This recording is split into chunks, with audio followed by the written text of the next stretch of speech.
Before we get started, after Coach finishes, if you'll do the raise hand option, we'll go around and take questions. Okay, to start, I'm a little early, I think. I think you're fine if Matt gives you the okay.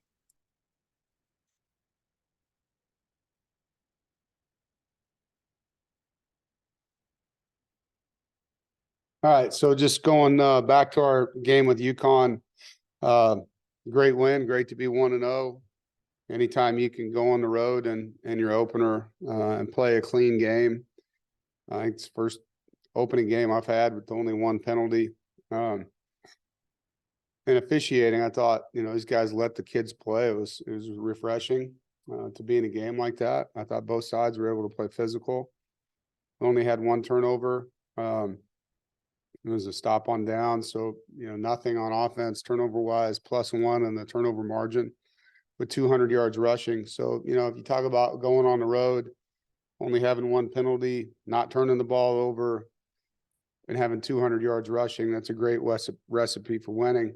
And like many openers, it was a game of adjustments. UConn is a much improved team. I thought their staff did a nice job, not only recruiting, but developing their players, and did a lot of new things in that first quarter on offense. And defensively, felt like we adjusted well after the first drive. And it was a good line of scrimmage game. I thought UConn's front, their offensive line was big, experienced. Defensive line was all returning starters, big, experienced guys. So it was a good matchup inside. I thought their running back, number 22, was really impressive for them. It was good to see, for me, just to see how our offense flows and how Robert calls a game. First time working with him on a game day. So for me, it was great to see how he is.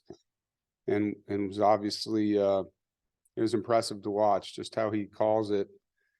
Positives on offense, we were very efficient on first and second down, which gave ourselves a lot of manageable third downs. Brennan played a good game.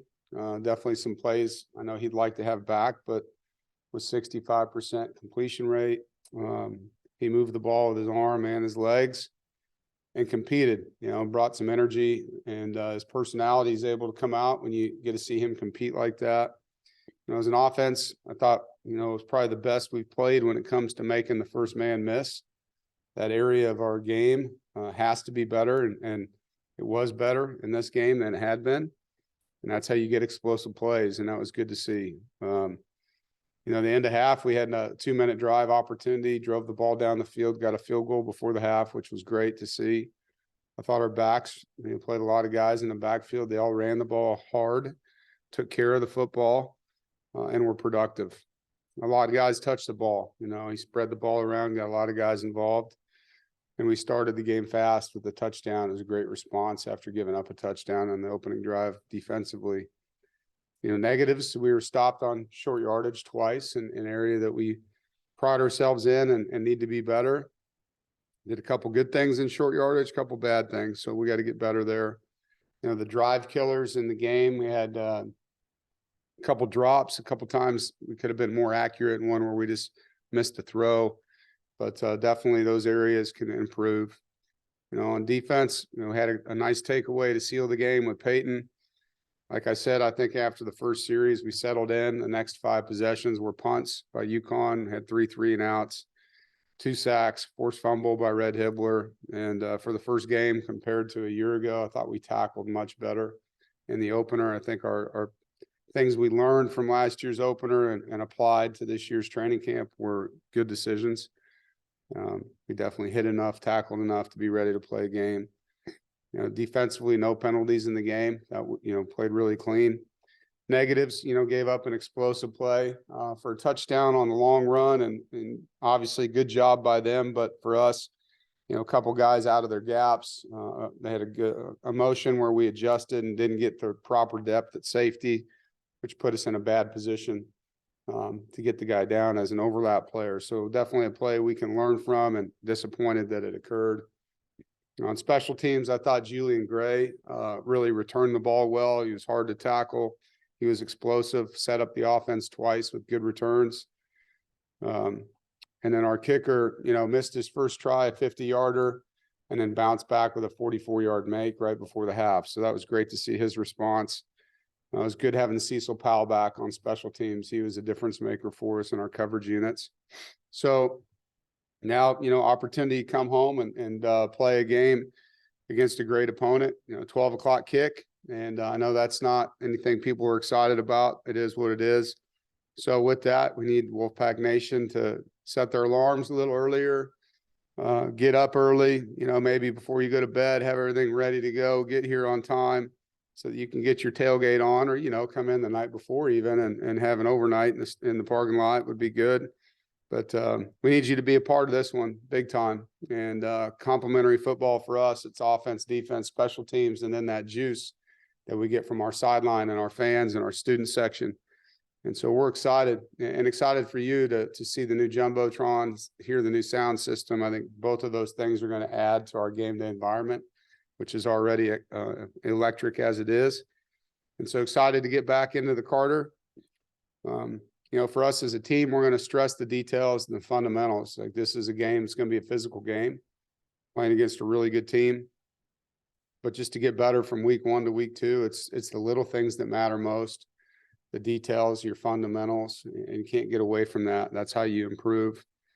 And we're playing a 2-0 football team. Notre Dame has an exceptional quarterback that we know a lot about with Sam Hartman. He's playing really good, not a surprise. Really good offensive line. Maybe the best O-line running back combo that we'll see all year with these guys. Their backs, they play multiple backs. They're big guys. They have good balance. They're well coached. And they won their first 2 games combined 98-6. And so they've done well in their first 2 outings, very well. Defensively, they're aggressive. They're sound. 2 really good linebackers. As a former linebacker coach, I enjoy watching that. And number 27, Bertrand, and number 8, Marist play. Their 2 linebackers are active. They use their hands. They play hard. Their defensive end that transferred from Ohio State, number 1, is a difference maker for them. And then their boundary corner, number 20, comes in, had 6 interceptions, really good football player last year. So it's a good team. And, I think it's exciting to play against them. A team we don't get to play a lot, a team that, rotates through our league and plays 5 games a year. So it's our turn to get an opportunity to compete with them, and super excited about the test. It's going to be a really physical game for sure. A lot of good players, good coaches. I think Marcus Freeman's done a really good job, going into his 2nd year. He had some staff turnover, and sometimes that's hard, when you get particularly in coordinator positions.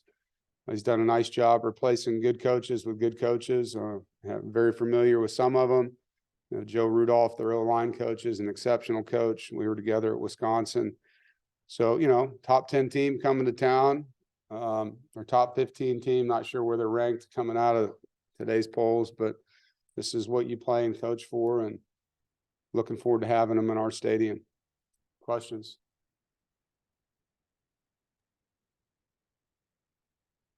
Everybody forget how to do the raise hand emoji. Looks like it.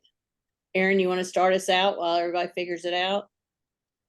Yeah, and I actually clicked it right as you called me. So, Dave, with the first game of offense with Brennan under Coach and I, kind of when you guys watched tape, what did you like about sort of the way the team had adjusted to the first time out there with the lights on running it?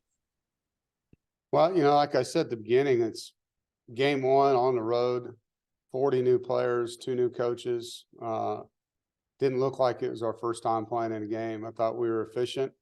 We were clean. There wasn't a lot of mistakes. There's things we got to do better, like I mentioned, throw location, catching balls, making layups, things like that. But the guys did a good job getting the players ready. The players did a good job learning the system for the first game. I mean, I watched a lot of college football with us playing on a Thursday night and seeing a lot of other people's first games. I thought we looked pretty clean, and so that compared to other people that are doing the same thing, you could tell that our coaches did a good job. Corey? Dave, noticed that Lennon Cooper is listed on the depth chart this week, and then also Savion Jackson being on there. With them missing the games this past weekend or this past week, what is their status for this coming up Saturday? Yeah, they're on the depth chart for a reason. So, Lyndon is back. He practiced yesterday, so excited that he's back with us, and Savion should be full go, so we're just going through the protocol with these guys, but I put them on there for a reason, not trying to be tricky. Thank you. Dave, Hey, Coach, appreciate you taking out the time. Just wanted to ask you, in regards to you saying you getting to watch a lot of college football because you guys played on Thursday. How much were you watching of Notre Dame, and what are your thoughts about the difference that Sam Hartman brings to that offense compared to what you've seen, from that Notre Dame program over the past couple of years? Yeah, I got to see quite a bit of college football. We did come in Saturday, and we had obviously the ability, playing on Thursday, Friday, we broke ourselves down. Saturday we broke down Notre Dame's previous game against Navy, and then went home and watched them play live, to see them, in live mode. Sometimes you can pick up some things that you don't get on the coach's copy. So watched that. And then in the evening, I was able to watch some of the games that were on and study as a coach, watching college football. Was able to go to my son's game Friday night, which I'm not going to get to do a ton. So that was awesome to get to see him play. And then we were in here like you normally would be yesterday, and got a good practice in, and was able to break down, their game against Tennessee State from Saturday in here yesterday. So I feel like we got a good blend of, getting ahead, but also, using that time appropriately with our staff and our players to get a little recovery there, getting home at 3:30 in the morning after the game. And can you your thoughts on Sam Hartman and the difference that he brings to that Notre Dame offense with this being his first year with that program? Yeah, I mean, he's a really good player. He's been a really good player for a long time. He's a winner, champion in high school, and we all know what he did at Wake. And so you can see his confidence and how he manages their offense, and gets the ball to the right people, makes plays with his feet when he needs to, and he's got a nice cast around him, so they're definitely able to help him in other ways, with their run game and big tight ends and things that they do. So a great addition to their offense, and obviously they're playing well with him. All right, thank you, Coach. Good luck Saturday. Thank you. James. Yeah, Dave, there's been the time changes in terms of the rules, and the way the clock's being handled now is different this year. Did you notice that much during the game in terms of not stopping first down, and how do you feel it's going to impact games moving forward?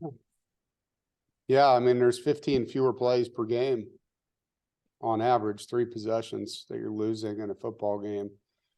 And so it's definitely noticeable. I mean, our first quarter was over after 3 possessions total at UConn. They had a long drive where they ran the football. We did the same. And I looked up, and there was 2 minutes and 30 seconds left in the first quarter after the first 2 touches for each team. First 1 touch for each team, and so, yeah. And then we had 4 TV timeouts per quarter, 16 television timeouts in our game. But we're going to be excited about that and take football out of the game. I think it's sad that that's what's happened. But it's the way it goes. People want a shorter game, but they want more commercials within the game. As a football team now, you have to understand fewer possessions. Each possession is critical for both teams. The offense and the defense, both sides of your football team. And you don't have as many opportunities to score points that you did before. Less touches is going to equal less points in a lot of cases. Not all, but, if you're playing a pretty clean football game and you're used to having, 10 to 12 possessions per game, you're probably looking at, 8 to 10 now. So it'll take time to get used to, but it's just the way things are. Appreciate it. Brian. Yeah, Coach, I appreciate it. Seems that we talk about conference strength and what teams in your conference do more than ever.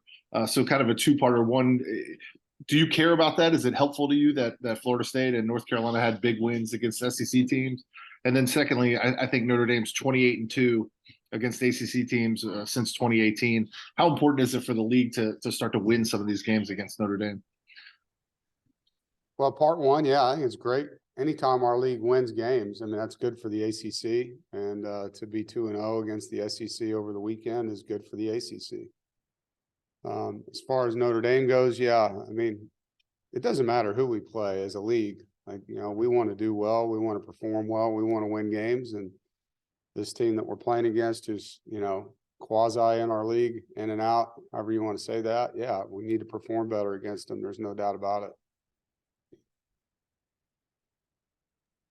Jaden?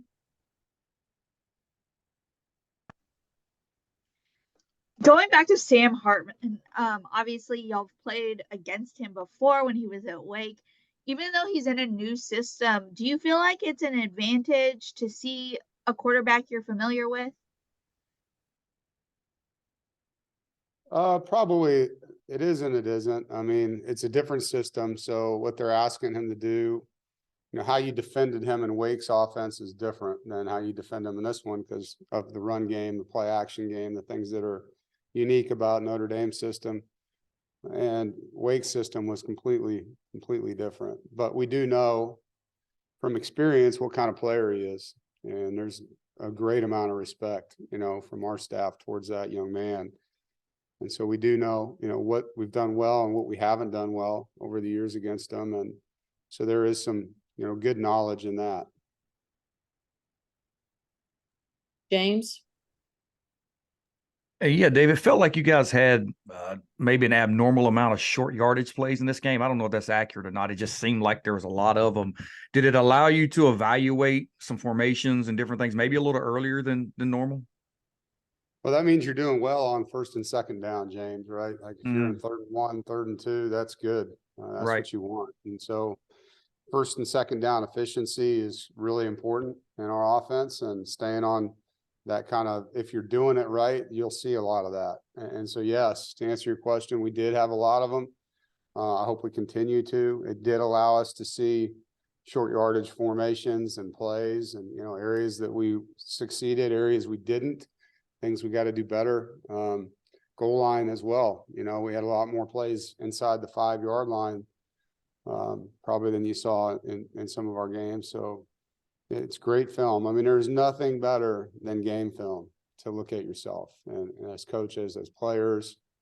And then you have plays that work, and what plays can we run off of these plays? You know, because if they're plays that don't work, you probably don't run them again anyway. So your successful plays just gives you a chance to kind of build volume and really with your players, like, here's what you did well on this play, and the ones that didn't, here's what we got to do better, and here's how we're going to do it, and map that plan out for them so that we can improve. And just to follow up, I know you mentioned all during fall camp, Brennan's ability to run the football, but kind of seeing it from the field live and game action for you guys for the first time, you know, what was that like, just kind of seeing that impact from him, extending drives and making plays? Yeah. It's what I hoped would happen, to be honest. Like, you saw it all through camp, didn't know how the contact piece would come in. But he enjoys the physicality of football, and he can make things happen. You know, a lot of his rushing yards were self-manufactured scrambles, right? So it wasn't just calling QB run game. There was a couple of design runs for him, but most of it was just drop back and things aren't there, you know. So he adds an element to the game that allows you to call plays, and sometimes he just makes it a better play, you know, and he's just got to continue to be smart with the football and protect the football and manage, you know, that part of the game. I thought he did a great job of that in this one because he's not afraid to take contact, you know, and so he's got to do a really good job being smart about it. Appreciate it. Kate? Coach, on Thursday, obviously Peyton Wilson didn't miss a beat with the 10 tackles and interception. Kind of a two-parter. Number one, how proud are you of him to come out and have such a dominant game to set the tone of the season? And within that, how much do you land or lean on his leadership coming into such a big-time matchup for Saturday versus Notre Dame? Yeah, first of all, he did play really well. It was fun to see him playing ball like that. He was all over the field, getting off blocks. Tackled well in the box and in space, and got his hand on a couple balls in pass coverage, had a great interception, and brought tremendous leadership on our punt team. He did a great job as our personal protector. And so Peyton's presence is very felt there. Second part is, yeah, his presence is really felt off the field too. He's commanding this football team in ways that he never has vocally. And so I'm very proud of him for that. And it's fun to see that growth in him. I think, you know, when he decided to come back, one of the things he wanted to become was a better leader, and he's doing that. And so we're going to need that. You know, this is going to be a game of ups and downs. There's going to be momentum that swings back and forth throughout the game. Your leaders have to really show up in games like this, because it's going to take that. You know, you're going to have moments where you need that, where he can calm things down and get guys going and then be a spark. So we're excited. I know he's excited for this game.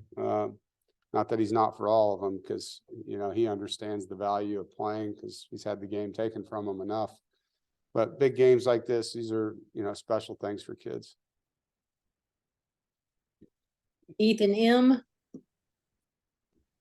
Hey, Coach, I was just wondering if there's any update on Rakeem and how he's doing. You bet. Yeah, Rock's good. You know, they kept him there to do all the tests, and every one of them came back the way you would want. And so he's back with us. He will not play this week. He's going to need at least a week probably to you know, shake that one off. I would equate that to a whiplash type thing, you know, and so pretty sore, and just got to get the soreness out and, you know, get him back to who he was. He'll play again, all that, and just don't know how long it's going to take, you know, but as far as things could have been, he came out of it as good as it could have been. And so, you know, disappointing act that took place there, and, you know, just thankful that he's okay. Thanks, Coach. Brian. Yeah, Coach, I wondered if you had any thoughts on the additions of Stanford and Cal and SMU, and I wonder if Chancellor Woodson or Boo Corrigan talked to you about it before they made their decision. I mean, we all know why the decisions were made, and so it really doesn't matter how I feel about it. From a college football standpoint, that's what everyone is doing, right? They're adding teams that are coast to coast and making their leagues bigger, and I can understand the rationale behind it with what just happened in the Pac-12. A couple teams left and the league fell apart, and so they're, you know, adding stability to the league by getting bigger. And you know, financially, I don't really know, because I haven't been told all the ins and outs detail wise. I'm sure that'll come out to public at some point on all the things that come with this deal. To be honest, I've had my head down trying to get our football team ready, and that stuff really doesn't mean a lot to me. You know, for us, we're going to go play one game maybe every other year out there, maybe. And so it'd be fun to go show the guys the Golden Gate Bridge, I guess, you know, and see Cali a little bit. And they're the teams that have the struggle, like having to travel all the time. You know, for us, it's a one-off going out there. JB.